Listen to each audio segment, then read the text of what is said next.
The crystal chandelier above the Charleston Gala should have been the most beautiful thing in the room, but it wasn't. Instead of sparkling with elegance, it gave off a soft, constant hum like it was alive, like it was holding on to stories no one wanted to say out loud. The air felt thick, heavy with unspoken tension, the kind that comes from old money, old pride, and even older secrets that refuse to stay buried.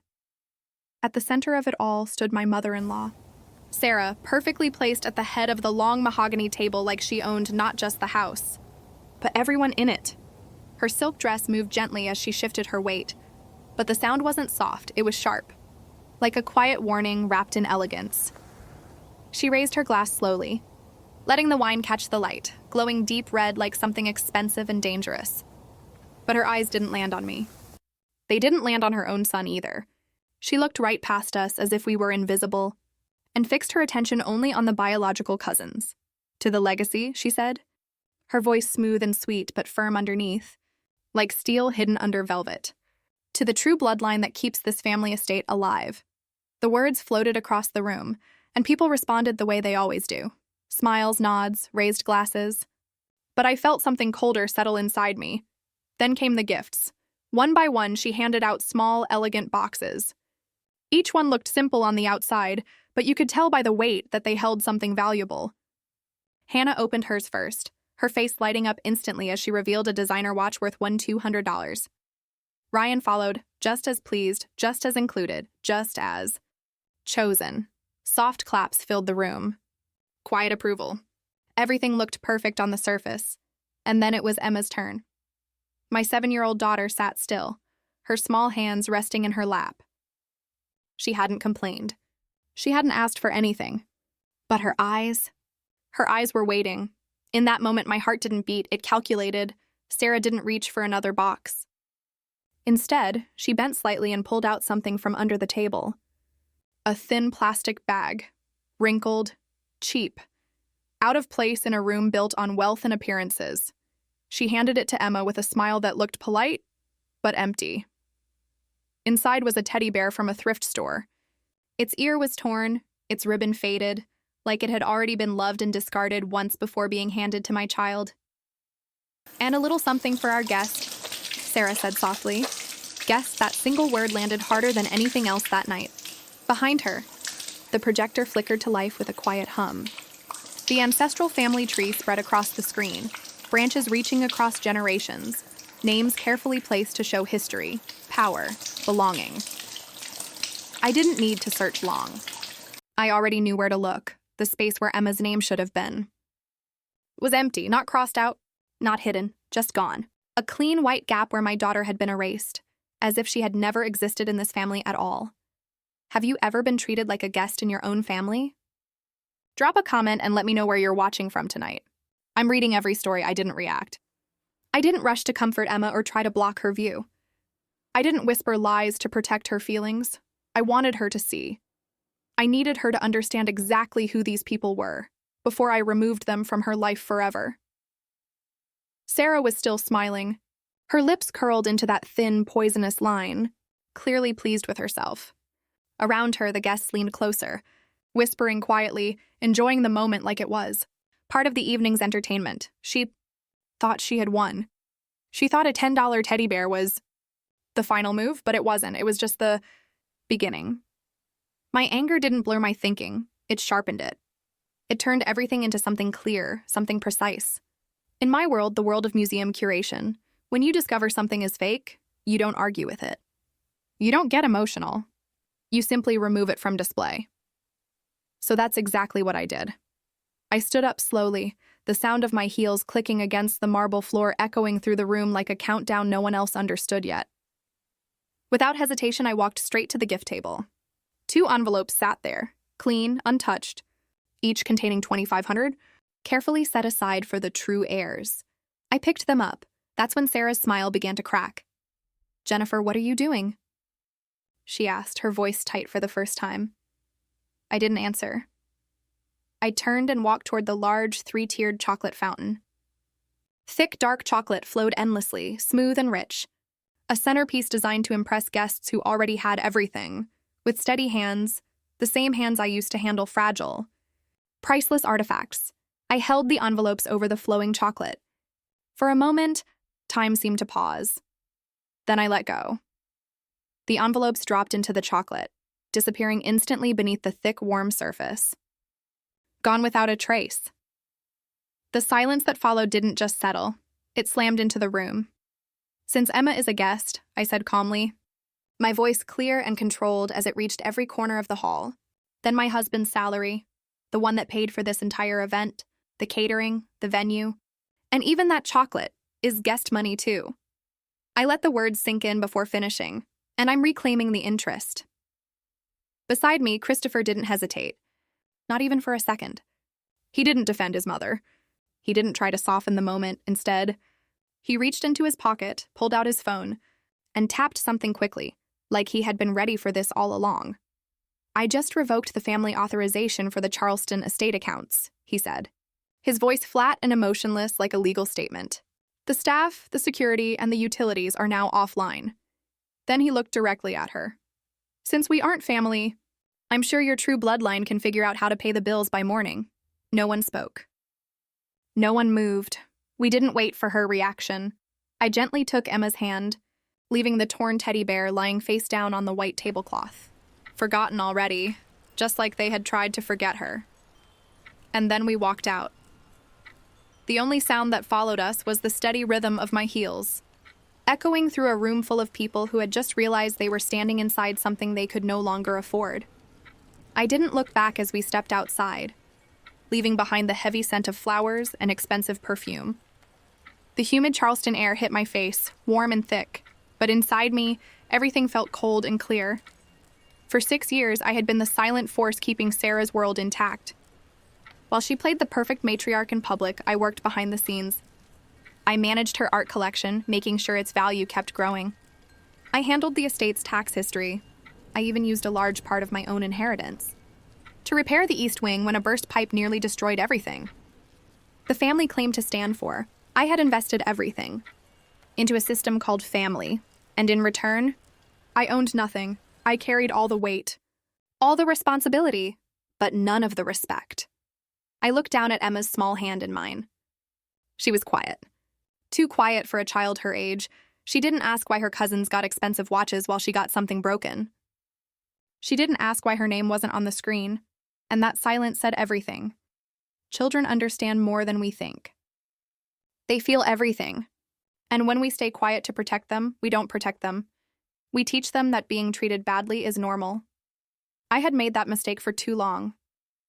I told myself that if I worked harder, if I made everything perfect, if I ignored the small insults, things would eventually change, but they didn't, because you can't build a bridge to something that keeps moving away. To Sarah, Emma wasn't a granddaughter, she was a problem. A name she wanted to erase. A presence she didn't want to include. By the time we reached the car, Christopher opened the door for Emma, his face set in a way I had only ever seen in court. He wasn't acting like a son anymore. He looked like a man handling a serious violation, something that required a full and final response. "You okay?" he asked quietly. "I'm more than okay," I replied, checking my phone as messages started pouring in, angry, confused, demanding explanations. I looked at the screen, then back ahead. "I've spent 6 years protecting Sarah's image," I said calmly. "Now it's time people see what's really underneath." The next morning didn't feel like regret. It felt like planning. Sarah reacted exactly the way I expected, loud, dramatic, and focused on appearances. By 8 a.m., she had already filled the family group chat with accusations, turning my name into something ugly. She posted a long message online, talking about entitlement, instability, and how her son had been manipulated. I didn't reply. In my world, you don't argue with something fake. You simply expose it. When Christopher walked into the kitchen, already dressed in a sharp suit, he didn't look like a son anymore. He looked like someone preparing for a case he intended to win. "She's threatening a lawsuit," he said. "She wants the watches back and a public apology." "Let her," I replied, sliding a folder across the counter. Because while she was busy attacking us, I had been looking at something else entirely, her jewelry, her legacy, her story. And I knew how to spot a fake. "Christopher," I said quietly, Your mother hasn't just been lying about people. She's been lying about history. I explained what I had seen. The emerald necklace she claimed was from 1890 had details that didn't exist before 1980. It wasn't just a mistake. It was proof. She's rewriting everything, I continued. And I want a full audit. Every account. Especially Emma's. That's when everything shifted. This wasn't about a teddy bear anymore. It wasn't about a dinner or a speech. It was about something much bigger. Sarah used the idea of bloodline to push Emma out, but she had no problem using money connected. To Emma's father to support her favorites. To her, Emma wasn't family when it came to love, but she was family when it came to money, and that wasn't tradition. That was manipulation. Christopher didn't hesitate. I've already started, he said, his voice colder now. I've filed for a full audit. If she's been hiding anything, I'll find it. And when the results came in, they didn't just reveal a problem, they destroyed everything. Sitting in his office, staring at the glowing screens, I saw it clearly. Numbers don't lie. Patterns don't lie. Look at this, Christopher said quietly. There it was. Regular transfers. $40,000 every 6 months.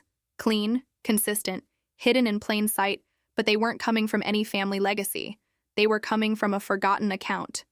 An account connected to Emma's biological father. The truth hit me hard, like something breaking inside my chest. This wasn't just cruelty. This wasn't just favoritism. Sarah hadn't just been mean to Emma. She had been harvesting her. She used Emma's status as a non-relative to justify treating her like a servant, while simultaneously using Emma's actual inheritance to pay for the designer watches, the cousins' private schools, and the very champagne she had used to toast her true bloodline at the gala. It was the ultimate irony. The pure family was being kept on life support by the very child they claimed didn't belong. She's been skimming, I whispered. She's been stealing from a 7-year-old to fund a lifestyle she couldn't afford on her own. It's not just skimming, Christopher replied, his fingers flying across the keyboard as he pulled up a digitized record from a high-end auction house.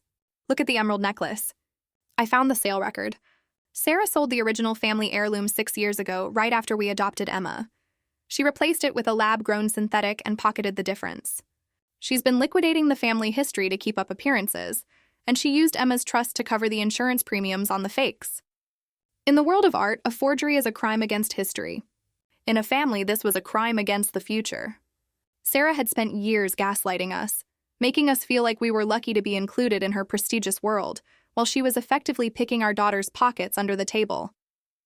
Christopher, I said, my voice as cold and hard as the synthetic stone Sarah wore, we aren't going to just sue her. We're going to dismantle her.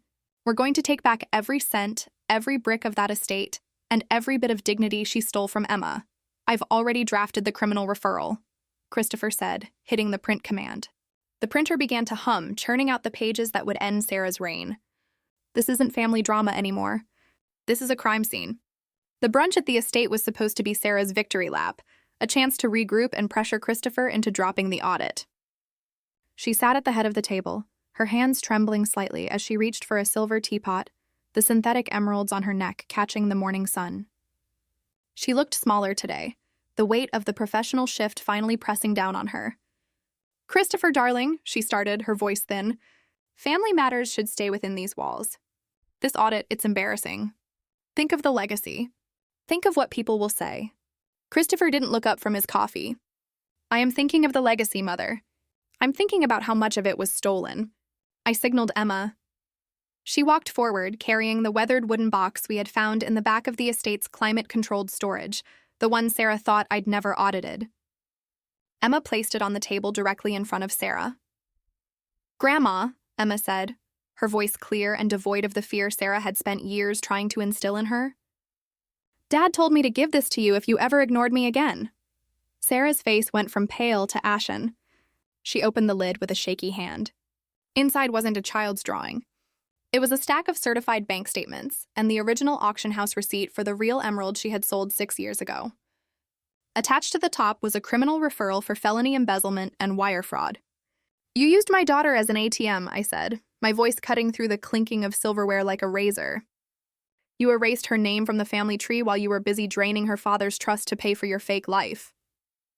You didn't just exclude her, you robbed her. Sarah looked at the cousins, then at Christopher. I did it for the family name. I had to keep the estate running. Christopher, please, we're losing everything. Do something for your sister for the history of this house. The woman who had treated us like guests was now a beggar in her own dining room. Christopher stood up, sliding a final folder across the table. It wasn't a settlement offer. It was a 24-hour notice to vacate. I already did something for the family, Christopher said, his tone lethal and final. I protected the only member of it who actually matters. This house was bought with funds stolen from Emma's trust. Legally, it belongs to her now. And as her trustee, I'm terminating your residency. You can't do this, Sarah whispered, a single tear of desperation rolling down her cheek. I have nowhere to go. I'm sure the true bloodline will take you in, I said, standing up and taking Emma's hand. After all, blood is thicker than water, right? Let's see if it's thick enough to pay for a hotel. We walked out as the security team we had hired, paid for by the restored trust, began the process of changing the locks. The matriarch was gone. The curator had finished the audit. The dust didn't just settle. 3 weeks after the locks were changed on the Charleston estate, the air in our new home, a quiet, sun-drenched cottage miles away from the humidity of Sarah's expectations, felt breathable for the first time.